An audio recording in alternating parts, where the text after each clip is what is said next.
All right, back to talk Oklahoma Sooners athletics, mostly football. Garen Emig, Tulsa World Sports columnist, joined by my good friend and colleague Eric Bailey, the OU beat writer. You can watch videos featuring Tulsa World talent anytime you dial up tulsaworld.com. If you don't like the visual, this is essentially as well. The audio is essentially a podcast. So anywhere podcasts are made available, you'll find us. We'll have more specific information moving forward, but we're glad to be able to provide you this outlet in multiple platforms. Eric, man, football season doesn't end, especially as goes for everybody anymore, but especially the University of Oklahoma. They've got Brent Venables settled in as Lincoln Riley's replacement, but the depth chart is far from settled and at the most important position. What's your latest inkling regarding Caleb Williams' decision beyond the fact that he is officially entered the portal? I think it's still wait and see. We're waiting to see what Caleb Williams is going to decide. School starts pretty quick. We're a couple weeks out from the spring semester, and there's going to have to be something finalized when school starts. So what Caleb Williams' direction is going to be in the spring. Is he going to be here for spring football? And we're just waiting to see. It just sounds like the family is looking for who's going to promote him both on the field for his future in playing pro football and off the field too, with NIL and what kind of deals can be made. And of course, he had to enter the transfer portal to be able to talk to other schools. So that wasn't a surprise that he went that direction. He just wants to get the best offer he can. So it's just wait and see. And there's going to be a decision that has to be made by the Williams family pretty soon. Eric, I think that the OU public has made up its mind on this. The convincing prevailing theory of thought is that it's essentially free agency, and Williams is farming himself and his talent out to the to the highest bidder. I guess I'm naive enough to think that it still matters who's coaching him. I went back to his comment about Lincoln Riley that he made in the podcast on the Prairie with his two teammates, Jeremiah Hall and Braden Willis, wrote about that the night that the news broke earlier this week. Where are you on this? Does comparatively on the field versus off the field opportunities? How would you break that down for this kid?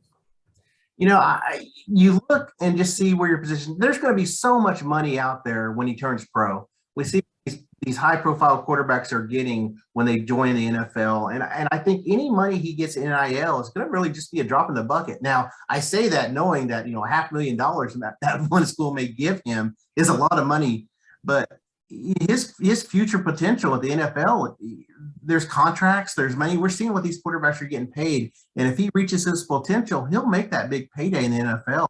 I just think that the focus needs to be on just prepping himself for the NFL. And whatever he makes in NIL is just icing on the cake. You look at what Lincoln Riley was able to do with the developed quarterbacks in terms of Heisman Trophy winners, and you look at those three quarterbacks that moved on and are starters in the NFL. Lincoln Riley was able to really set those quarterbacks up. Now I say that, and you look at Jeff Lebby and what he's been able to do too. I think Jeff Lebby could position Caleb Williams pretty well for a nice NFL draft selection, a nice NFL career. Jeff Lebby is a great offensive coordinator. We've seen he has the track record, and I just think that maybe too much focus is put on the NIL because the real money is his next step in playing for the NFL, and that's what he needs to prep himself the most for. Let me ask you this: the idea that Brent Venables and Joe Castiglione issued a statement in the aftermath. That's also sort of uncharted water as we sort of see these high-profile quarterbacks in particular transfer. Were you surprised about that necessarily, or is this how the game is played in 2022? It's a little bit of both. I was surprised because they put that statement out really quick, and they were ready. They were waiting for Caleb to make his announcement, and they were ready to let Sooner Nation know. They had to kind of put them at ease a little bit too, because just a month ago there was a lot of chaos when Lincoln Riley left, and I think they felt that with the news that Caleb Williams was entering the portal, they probably felt the same thing was going to happen. So they wanted to ease everyone's at that point. And I think that's what they did with that statement. They came out strong. And then, just a couple hours later, you hear Dylan Gabriel is going to transfer to Oklahoma. So Oklahoma couldn't afford to be in wait and see mode. They had to be proactive. They couldn't be reactive to what happened. So I just think it was interesting that they did that. There was a plan in place. You really get the feel for that, because as soon as Caleb said he was joining the portal, things started moving on the OU side. You brought up Gabriel. We should probably talk about him a little bit here. did some very big things at UCF as the heir apparent to Mackenzie Milton. You touched on Jeff Lebby. He has a relationship with Lebby, quarterback's coach and offensive coordinator for that term or most of that term at UCF. Anyhow, he is not Caleb Williams, but he's not five. He was 3-star, I think, right, coming out of his high school in Hawaii once upon a time. Not 5-star, Midas touch type stuff as it's been with Williams. But this, if Williams is gone and Gabriel is the new starter, this is not some colossal drop off. It doesn't appear to be. Not at all. When you look at his stats, he really took care of the football. His touchdown to interception ratio was amazing. He had big numbers on both sides. Really took care of the football. And what helps Oklahoma in this sense is that if Williams is gone, Gabriel's played under Levy's system for 1 year, and there's going to be a heavy install this spring. No matter what Williams comes back or not, the install is going to be heavy this year. Right? Everyone's going to have to learn Jeff Levy's system. I think if you can get Gabriel in there who understands the system, who played 1 year, he's like another coach out there for these players. And that's something I had a chance to talk to Nick Evers, the incoming freshman quarterback, and he said he's really going to lean on Gabriel a lot to help digest Levy's system. I think that's probably the best quarterback you could get for this time. And you're looking at a guy, he only played 3 games last year, broken clavicle, and missed the latter part of the UCF season. So here's a guy who's probably going to be hungry and anxious to play. It's a great setup for Oklahoma. It's a great setup for him to have him come in and understanding what the change is going to be like. I'm glad you brought up Evers. I don't want to forget about him in all of this. He's the high school player who signed just in December, right? Just the other day, almost, it feels like. And he takes on greater importance now as a mid-year enrollee, is he not? Headed to Norman now. Exactly. And that was the goal of his family. They graduated at mid-semester. If he was originally committed to Florida, was going to play in Florida, and then flipped after the coaching change to Florida, came to Oklahoma and signed with the Sooners. He was recruited at Ole Miss by Jeff Levy, so there was a relationship there. And unfortunate for him, he was supposed to play in the Army All-American Bowl this weekend, tested positive for COVID on Monday night. Right. So out on that game, and so that's a tough deal for him. But in getting a chance to get to know the family a little bit, they're excited about his opportunities in Norman. They're excited about him being up in Norman in a couple of weeks and starting his college, both on and off the football field, starting college. Gosh, we could spend an hour just on the quarterback position, but I did want to get around to the other positions, depth chart wise. Again, comings and goings. Just this morning, before you and I hooked up here, Braden Willis, right, announced his intention to return. So there's one guy who's coming back, the H-back for the Sooners. Last night, I think it was, or yesterday, Oklahoma picked up a Hawaii transfer. Mm-hmm. What can you tell us about this former Rainbow Warrior? Rainbow Warrior. Are they still the Rainbow Warriors? Maybe they're not. They're the Warrior. I think I can't remember. I don't know. Todd Graham's team. Let's just say that. Right. Defensive tackle, out of Las Vegas, and a young man who's played a lot of football at Hawaii. He was 3rd or 4th on the team in tackles. He had a handful of sacks. He's a player that when you need to plug in players, I think that this is a guy that's going to help the defensive line a lot. I think it's something Brent Venables, he's really having to hit the transfer portal a lot now, just simply to fill in spots. I mean, right. a lot of attrition. And as much as you hate the portal, because if you're an OU fan, you're seeing a lot of players enter the portal.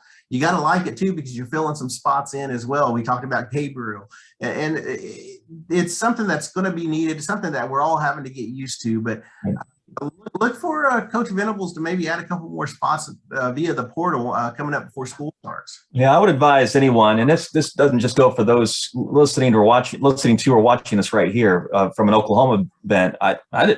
Look, I mean, you don't have to like it. The fact is, it's not going away. I mean, this is moving forward. The portal is a fact of life.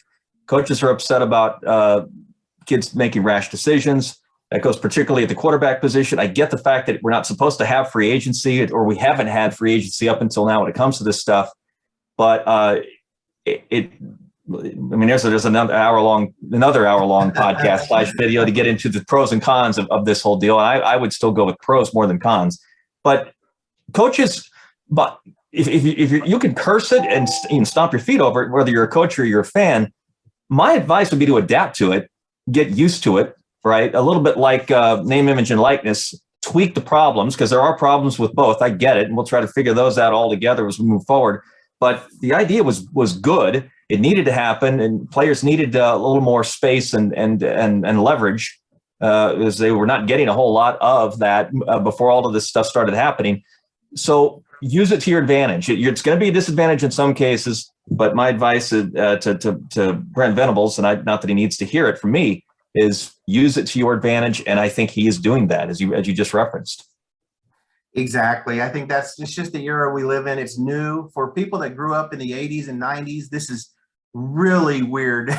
Seeing everything going on, free agency, the transfer portal, NLI, or NIL. It's all different, and it's something that's really taken some getting used to. But in the end, you're right. It benefits the players, and for years we haven't seen them, get paid back for all the work that they're putting in. And I agree with you. I think that they deserve that, but I think there needs to be some fixes too. And we knew this going in. With anything big, when you have a massive overhaul, there's always going to be some kind of fixes that made. I think we're seeing that with this too. Something else happened about the time that Caleb Williams dropped his news. Something else happened regarding Brent Venables' staff that I did not want to overlook. You wrote about it in The World, and I want you to talk about the new defensive line coach who, again, Venables is making a lot of high-profile moves with regard to his staff. This might have been the one that caught Oklahoma fans' attention as much as the return of Jerry Schmidt, who is coming back to Norman after spending some time at Texas A&M. Todd Bates is his name, correct? Yes, Todd Bates. Tell us about Todd Bates and why this is a big deal. Really big deal. You're looking at a guy who he's a defensive tackles coach. He's been a recruiting coordinator at Clemson for the past few years. And he's a guy who, when you look at his track record, it's amazing. It's incredible. All his guys make all conference. He's coached, I think every defensive tackle that he's coached at Clemson has been an all conference player. He recruits at high caliber athletes. He's a guy that, he has a relationship with Brent Venables. I mean, they're really close friends. He joined Clemson in 2017, former Alabama player. And I just think it really sounds like he just relates to the players really well. He's a coach, and we've seen this on social media already. He writes a lot of poems. He'll jump on there and write poets. And I heard a story this week where when he met Venables for the first time at Clemson, that at his interview, he wrote a poem. He read a poem to Brent Venables at his initial interview. So here's a guy who's a little bit off the grid a little bit, but the success speaks for itself. What he's been able to do at Clemson with the defensive line. And, I really think it's going to benefit Oklahoma a lot with his recruiting ties in the Southeast. I think Oklahoma going to the SEC, you tie that in with what you really need on that defensive line, and you get Todd Bates in here. It's a big time hire for Brent Venables. And if you're an Oklahoma fan, you got to really embrace this. I just hated that on Monday. It really did fall below the surface of the news. Williams. So, but this is a huge hire for Venables in his first year. Yeah, Venables great. A lot of the pundits, especially the national ones, have put out the time to grade the offseason hires, right? And sort of break down who did well in the job market. Venables is passing that muster pretty easily, I think. I don't know if it's had the impact that and OU fans aren't going to want to hear this at all, and I apologize in advance. It probably doesn't have the impact of Riley to USC, but it might be just under it, or Brian Kelly maybe to LSU, that kind of thing. But don't overlook what Venables has done since he got the job, right? It's one thing that OU, I think, made the smart call and bringing one of their own back into the fold in Venables and giving him his shot now.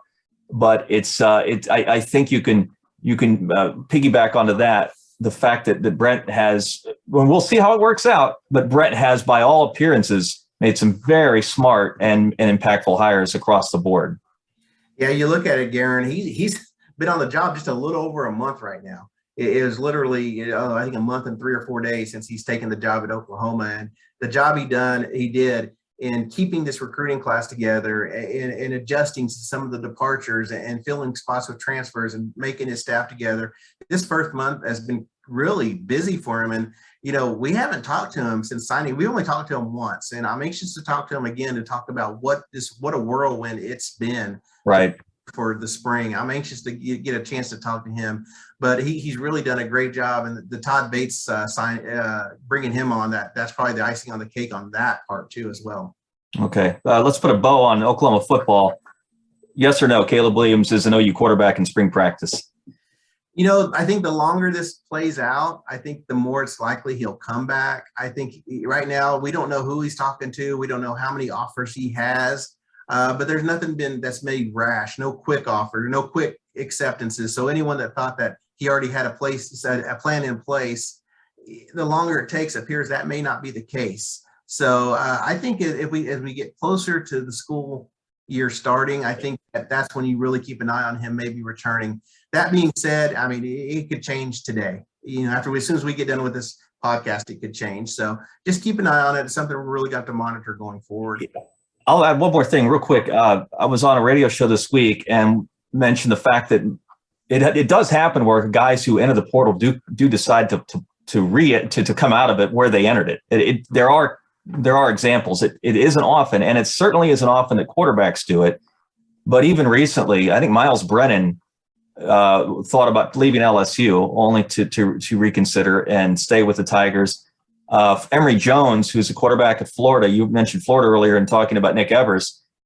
He's contemplating returning to the Gators when everyone thought that was a done deal. So there were a couple of Oklahoma State Cowboys who entered the portal leading up to the Fiesta Bowl, and Mike Gundy made the point that they don't have to go. I mean, they're just exploring their options. Well, as it turns out, all three of those players did leave, but it wasn't just immediate. They did stick around and help the OSU beat Notre Dame. Point being, there's still a lot.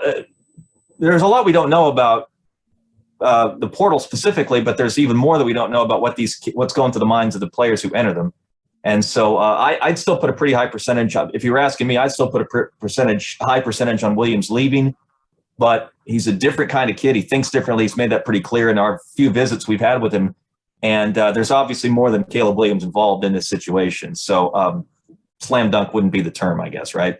Exactly. No, you're right. And there's a lot to be said for being comfortable. I mean, when you look at the possibility of him returning, it's not like he's disgruntled. It's not like he's looking for just a better football team. There's a lot of positive reasons for him to stay. And so that's interesting too. So there's a lot out there. We'll just see how where this journey takes everyone. All right. Real quick, 1 minute on Oklahoma basketball. We owe it to Porter Moser given the fight they put up against Baylor the other week. Better, worse, or right about where you thought they'd be as they approach, as they get into Big 12 play? I think they're better. I think that the confidence the team has and the defense that they play will keep them in a. Now they're going to have to find some offensive scorers to really to get them some wins. But defensively, this is a really good basketball team. I've just been impressed with how this team, they only 4 returners from last year, how they really bought in. The chemistry is there. And Porter, he coaches them hard. And I'm just impressed with what they've been able to do. You're right. They went down to Baylor and played them tough, got within 5 in the final minute, had possession twice down 5. So they were really getting close. So it's one of those things that we talked about it a little earlier. The Big 12 is a gauntlet. I mean, you can see the Big 12 regular season champion with 5 or 6 losses this year. Yeah. I think the league's going to beat itself up. And it's tough for a team like Oklahoma. I mean, you look at, they're playing Iowa State on Saturday. They play Kansas next week. They got Texas on the horizon. It's a tough schedule. I mean, you can't look at the schedule this year and say, okay, well, you may be able to get a win here. It's just not going to happen. So it's going to be a rough ride, not only for Oklahoma, but all the Big 12 schools in the next couple of months. All right. We'll reset with OU basketball next week and certainly have more to talk about regarding the football program. Perhaps, imagine we'll have some analysis as to what Williams did decide to do with regard to his quarterbacking future. Eric, good to see you again, and have a good weekend. We want to thank everyone for reading Eric's material, my material, and catching us on video and via the podcast at the Tulsa World.